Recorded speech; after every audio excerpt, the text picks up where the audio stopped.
Okay, it gives us mass and it gives us specific heat capacity and it gives us temperatures. The quantity that's needed to raise the temperature of this sample. Okay, so we want the quantity of heat, which is Q. So we're not gonna change the formula. It's gonna be Q equal mc delta T. So Q will equal mass, which is 70 grams, but we will turn it into kilograms. So 0.07. Okay, times C, which is specific heat capacity, which is 385. Okay, but it's in joules. We're gonna have to change that later. Okay, from 20 degrees Celsius to 80 degrees Celsius, we're just gonna have to do final minus initial, which is times 60. Okay, so multiplying all those, okay, we get 1617. But since it wants it in kilojoules and we're in joules, so we're gonna have to divide it by 1,000. So 1.617. There you can put 1.6 or 1.617. Okay, it gives us a graph and it wants the boiling point of ethyl alcohol. Boiling point, whenever there's a phase change, temperature stays constant. So where does temperature stays constant? It stays constant around here, and the temperature here is between 80 and 70, so 75 degrees Celsius. Okay, the specific heat capacity of ethyl alcohol up to two significant figures. Okay, so we're just gonna use MC delta T. Q is equal to MC delta T, but this time we're gonna be solving for C. So C will equal Q over M delta T. Okay, so it wants the change in temperature, and we already have the mass. Okay, and first we want to get Q because it doesn't give us Q. Okay, so there's 50 watts. It tells us there's a 50-watt electric heater. This is power. Okay, so power is there's a formula that PT is equal to Q. So power times time is equal to Q. So power, which is 50, times time. Okay, here it's really specific. I don't know why. They want the time. We want the time here when it was boiling. Okay, so around this time, it's not at 340, but also not at the one before it, so it's 338. I'm not sure they're gonna give us like really specific ones like these because it's really hard to read the graph. Okay, so let's assume that it's 338 seconds. Okay, 338 seconds and 0 seconds, so 338 minus 0 is 338. So 338 times 50. Okay, now when we get that, which is 16,900, we get our Q, and then we solve M delta T. So to get delta T, we know that it boils at 75 degrees Celsius and the graph starts at 10 degrees Celsius. So 75 minus 10, because final minus initial, we get 65. Okay, times the mass, which is 0.1. So solving all of this, we will get um,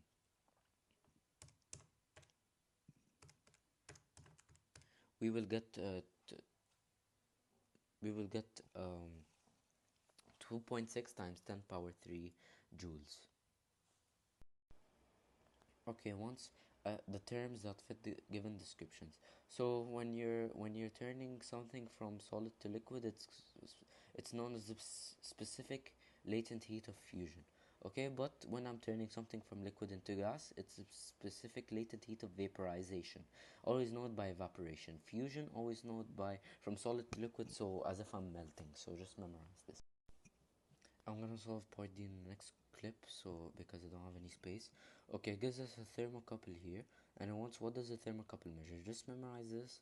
A thermocouple measures temperature through this meter, which measures current. Okay, so which wires are made of the same material? If they do not have the same junction point, okay, they are the same material. So as you can see, these two wires go through, and they're the same color, unlike wire Z. So wires W and Y are made of the same material.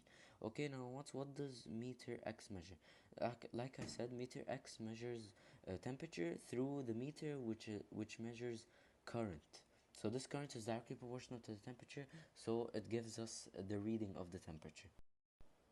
Okay, last question. It's so easy. It just tells us absolute temperature, so temperature in Kelvin of a gas at 150 degrees Celsius. So I'm just gonna do 150 plus 273. I get I got 423 Kelvin. So that is my answer. Just absolute temperature, just note by Kelvin. Okay. Hope you found this video helpful. Goodbye. Okay, here there's a new relation. Okay, it says at average, it gives us average speed and it gives us temperature, absolute temperature. It says if the absolute temperature of the gas increased to 1200 K, average speed of hydrogen particles in this gas will become 3800 meters per second. Why is this? Because there's a relation between average speed and absolute temperature, is that average speed is equal to square root absolute temperature. Okay, so to sum it up, it's speed 1, speed 2 over speed 1 is equal to square root absolute temperature 2 over absolute temperature 1. Okay, so we're just gonna do direct application for this. So 1200 is our T2, okay, and the S2 is what we're solving for, so x over 1900, because that is our S1, is equal to radical 1200 over 300, because that's our T1, that's T2. Okay, so solving for x, okay, we get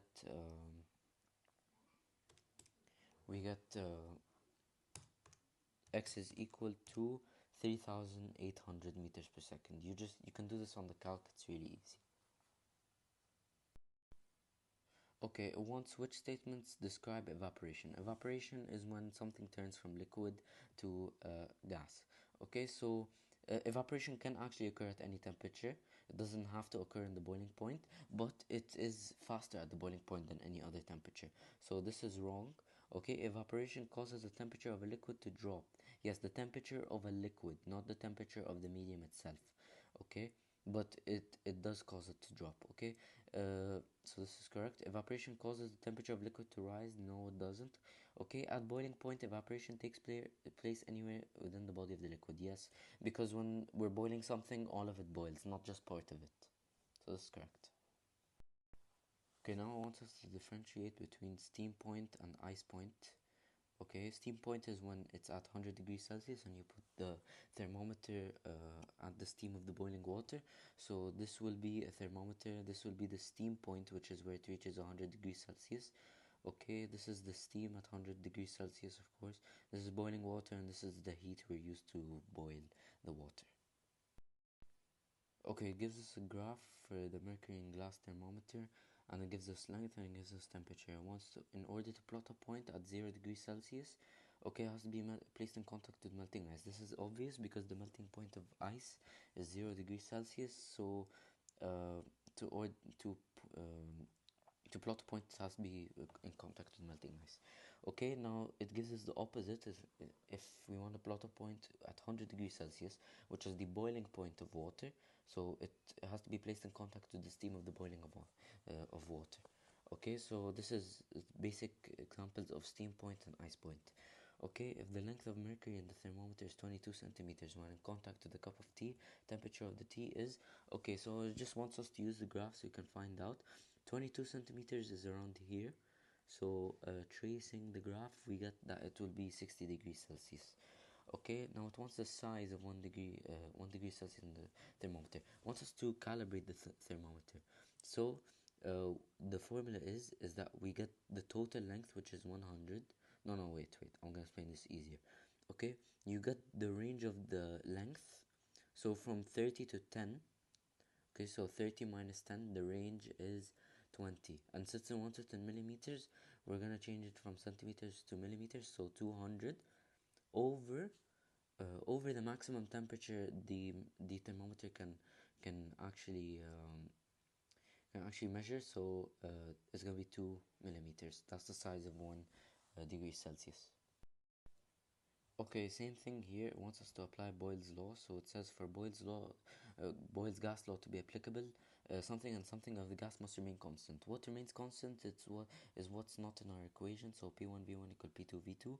Okay, so we so pressure and volume have to be changing, they can't be constant. So anything with pressure or volume is wrong. So this right away is wrong because it's pressure and volume. Temperature and pressure also wrong. Mass and pressure also wrong, but temperature and mass is correct because it doesn't have pressure or volume. Okay, now once if the volume of the gas increased to 30 centimeters cubed at constant temperature, its pressure becomes, so it just wants us to apply this formula. So 8, which is P1, times 15, which is V1, is equal to 30, which is V1, times X, which is P2. 30 is P2, sorry.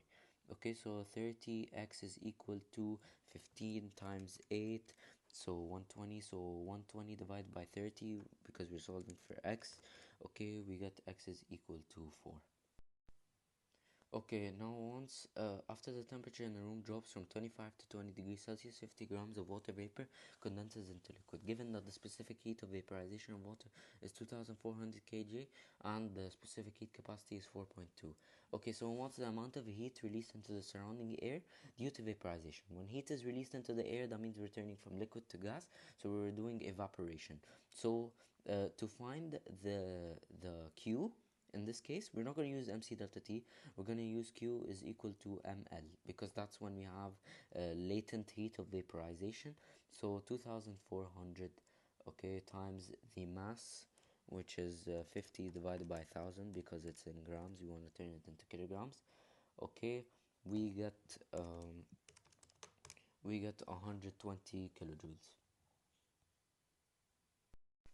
Okay, now question 3, it gives us a volume, temperature, and initial pressure. Okay, it wants for the pressure law to be applicable, which of the following quantities must remain constant. Okay, so what must remain constant is what's not in our equation. So P1 over T1 is equal to P2 over T2. So anything that's not pressure or temperature will stay constant. Okay, so temperature in Celsius, no. Absolute temperature, no. Speed of molecules, also no, because speed of molecules is linked with temperature. Okay, pressure, also no, because pressure P1. Okay, so what's the volume? Okay, if the pressure of the gas becomes 1200 mmHg, then the new temperature of the gas nearest degree is, okay, we have to use P1 over T1 equal P2 over T2. So this is P2, this is P1, this is T1, negative 73 is T1, and T2 is what we're solving for. So P1, which is 800, okay, over negative 73, change it into Kelvin, so add 273. So after changing it to Kelvin, we get 200, okay, is equal to 1200, which is P2, over X, which is T2, which is what we're solving for. Cross multiply, we got 1200 times 200, which is 240,000, okay, equals 800x. Solve for x, we get 300. So x is equal to 300.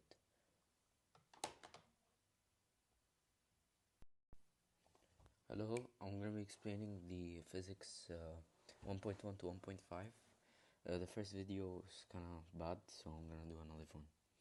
Okay, which statements about temperature and sensation of hotness are true? The reason these two options are correct is because a sensation of hotness is when you feel hotness, and that hotness is also linked to temperature. So this is wrong because coldness, we don't feel coldness when it's sensation of hotness. Okay, it can't be used to accurately measure temperature, we need the instruments. And yeah, this is the same thing as that one. So it's this one and this one, because temperature is the degree of hotness and the person experiences sensation of hotness when heat flows into their hand. Okay, wants to know when the phase change occurs at the time interval. Phase change occurs when our temperature stays constant for a certain period of time. So here, so between 2 minutes, sorry, and 8 minutes. Set time in minutes. I don't know. They wanted in seconds. There might be something wrong in the quiz, but just know the interval where it's constant. It's not this and it's not this. Okay, it wants to know when Charles' law is applicable. So it tells us that it gives us initial pressure, so P1, okay, and it wants and gives us a volume, V1 and it wants temperature 27. So Charles' law is V1 over T1 equal V2 over T2. Okay, so anything that's not in our equation will be constant. So the stuff that's in our equation is V and T. Okay, so anything except V and T will be constant. So pressure and mass, that is correct because we don't have any volume or temperature. This is wrong, this is wrong, this is wrong because all of them contain volume or temperature or both. Okay, now once if the volume of the gas is increased to 18 centimeters cubed at a constant pressure, the new temperature of gas to the nearest integer is how much Celsius? Okay, so it wants us to directly apply V1 T1 equal V2 T2. So V1 is 12. Okay, T1 is 27 plus 273 because we're turning it into Kelvin. We get 300 is equal to the new temperature, which is T2, which is X. Okay, and the 18 centimeters cubed because that's our V2 because we changed it. So just cross multiply, solve for X. We get X is equal to 450.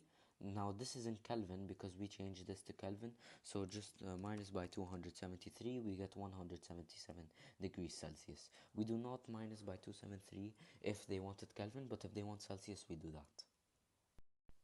Okay, in this question, it gives us information that the human hair can absorb 20% of its own mass and that the mass is 0.8 kilograms and it gives us the latent heat of vaporization of water. Okay, so what's the maximum mass of water absorbed by the hair? So in the information it said the human hair can absorb 20% of its own mass and its own mass is 0.8. So we're just going to find 20% of 0.8. So 20 over 100 20 over 100 times 0.8, we get 0.16 kilograms.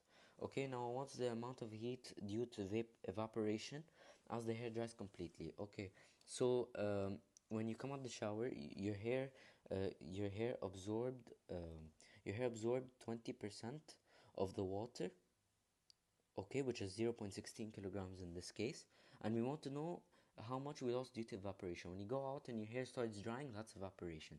So we're gonna calculate it. 2.2, since it's in megajoules, I'm gonna have to change it into kilojoules later. So 2.2 times 0.16. So 2.2 times 0.16, I'm getting 0.352 megajoules. Megajoules is 10 power 6 and kilojoules is in 10 power 3. So I'm just gonna multiply by 10 power 3 my answer, which is 0.352. I got 352 kilojoules.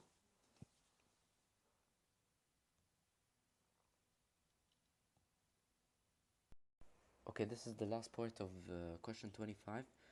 Which statements directly describe a thermocouple? Okay, thermocouple are known to have low heat capacity, so heat doesn't disturb like the way they're capturing the temperature. So this is wrong. Okay, they have a high precision. Yes, they do because current is directly proportional and links. Okay, this is wrong. They can't only measure high temperatures. Thermocouples do not have a slow response. They're really high. They have really high precision, so they're not really slow to respond.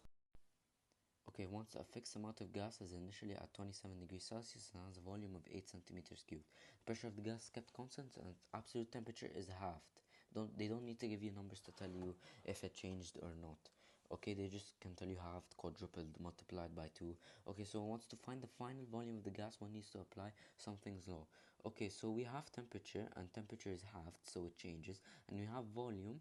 Okay, and pressure is kept constant, so it's not P1 V1 equal P2 V2 or P1 over T1 or anything involving pressure. So Charles' law is V1 over T1 equal V2 over T2. Okay, so these two do not stay constant, so yeah, it's Charles' law. Boyle's law is P1 V1 equal P2 V2. Okay, now what's the final volume of the gas?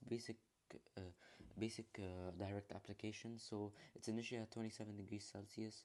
Okay, but let's get the volume first. This is V1. Okay, so 8 over T1, which is 27. Turn 27 into Kelvin. We got 8 over 300 is equal to, we want the final volume, which is V2, so V2 is going to be X. Okay, and the absolute temperature is half. Absolute temperature, not the temperature. So we don't have 27, we have the 300. So it's gonna be 150. Okay, so now just cross multiply. We get 150 times 8. 150 times 8 is 1200 is equal to 300x. So so x will be 4. Okay, now once the relations between average kinetic energy and temperature and average speed and temperature. Okay, as we said, the average speed it's radical absolute temperature. Okay, and we know that the average kinetic energy is directly proportional to the temperature. So whenever we multiply this by 4, we multiply the other thing by 4. It says the temperature of the gas is then quadrupled. So we multiply the absolute temperature by 4. Okay, so um, average kinetic energy will just be the same amount. So if we get 4T, that means average kinetic energy will be 4E because they identified it as E. Okay, now for average speed of the gas, we said that it's radical 4T because that's the temperature, okay, related to the speed.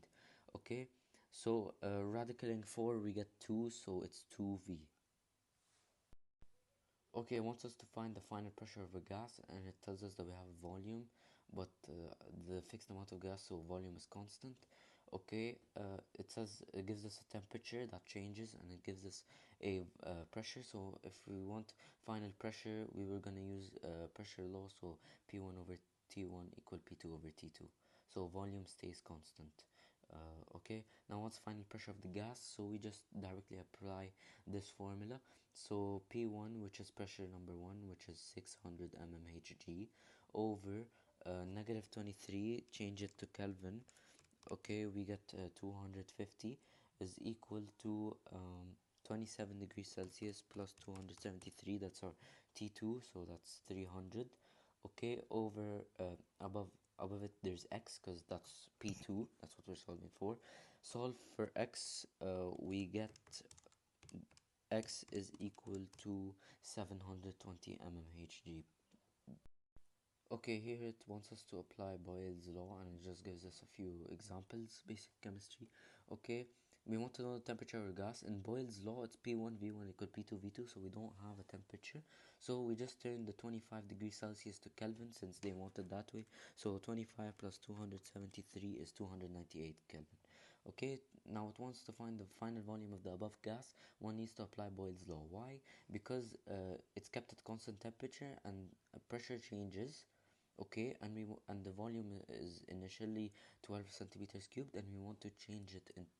We want the new volume, so we apply Boyle's law, which is P1 V1 equal P2 V2. Okay, now the final volume of the gas. Now it wants us to apply Boyle's law based on the numbers they gave us. We're gonna disregard the temperature because it's constant. Okay, so initial pressure is 1 atm, so that's P1, times V1, which is 12 centimeters cubed, and then the pressure is increased to 380 atmospheric, so 3 times x. Okay, so we're gonna get 3x equal 12, so x is equal to 4 centimeters. Okay, now I want us to drag and drop. This is ice point and steam point. It just wants to know the temperature the ice point is in, which is 0, and the temperature the steam point is in, which is 100 degrees Celsius. And just memorize that they both have atmospheric pressure of 100 kilopascals. Just have Okay, this is just memorization. Just know that the energy required to raise the temperature of 1 kilogram by substance by 1 degree Celsius is called specific heat capacity. Because when they give you the specific heat capacity, they give you a number like 380 per degree Celsius per kilogram. Okay, like this, yeah, and then that's how they give you specific heat capacity. So just know it by this, like the way they give you it, if you can't memorize it. Now question 2, it wants which of the following are hazards of calibrating a mercury thermometer.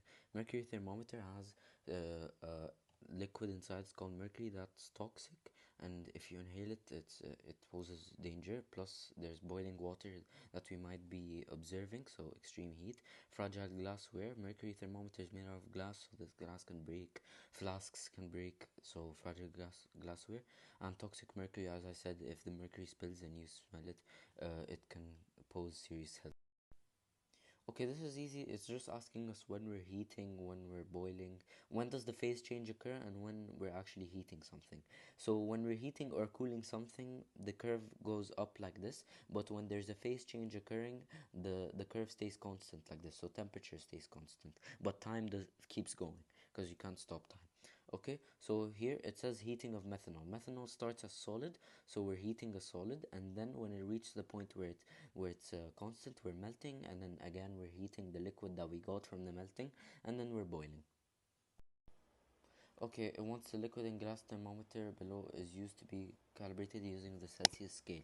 Okay, it has two fixed points. These two fixed points are at 0 degrees Celsius and 100 degrees Celsius, and this is called the ice point, and this is called the steam point. Okay, so what's the name of the lower fixed point? The ice point is the lower fixed point, and it's at 0 degrees Celsius, as I said. Okay, and the lower fixed point is reached by placing the thermometer in melting ice, because the melting point of ice is 0 degrees Celsius. Now what's the upper, which is the steam point? Okay, it's at 100 degrees Celsius, and we measure it by putting it above boiling water, not on boiling water, above the steam that the boiling water emits. So just not written. Do not say it, you put the thermometer in the boiling water. You put it on top, so the steam that comes out, which is at 100 degrees Celsius, is being measured by the thermometer. Okay, it says the specific heat capacity is something, and the temperature 1 kg sample of copper is raised by a heater mark 2A12V. Okay, this question is kind of challenging. Okay, but once in 300 seconds, the temperature of the sample will be raised to the nearest integer. Okay, so we need to know, we have this formula, it's called Q is equal mc delta T. Q is heat, M is mass, C is specific heat capacity, and delta T is the change in temperature. And once the temperature of the sample will be raised to the nearest integer. Okay, so it wants delta T. So rearranging it, we got delta T is equal to Q over mc. Okay, we just rearrange the formula. Okay, so to solve for delta T, we need Q, and we don't have Q, it doesn't give us Q, but it does give us the resistance, which is in amperes, and the voltage. Okay, so there's a rule that Q is equal to ITV, so resistance times time times voltage. Okay, so the resistance is 2 and time is 300 seconds. Okay, and the voltage is 12. Okay, so I'm just gonna multiply all of these together. I get 7,200, so that's my Q. Okay, now I get the Q that I have, and I substituted, so I can solve for delta T. So 7,200 over mass times specific heat capacity, so 1 times 380. So 7,200 divided by 380 will be 18.947, but you can like raise it to the nearest integer, which is 19. Okay, now question 4, I want us to differentiate between thermometric and non-thermometric properties of objects. Thermometric property is what is a property we can use to measure temperature with. So volume is a thermometric property. Okay, and the length of mercury in the tube, because there are mercury thermometers which we can measure like temperature from. Hardness of an egg, totally irrelevant, and mass is totally irrelevant. Okay, it gives us the boiling point of mercury and the latent heat of vaporization. And once the energy needed to completely change 0.15 kg sample of mercury from liquid into gas. So from liquid into gas, we are evaporating. So we use ml, because that's what we use for evaporation. Okay, so we have the latent heat, which is 300 kilojoules. Okay, times 0.15, so 300 times 0.15, we get 45.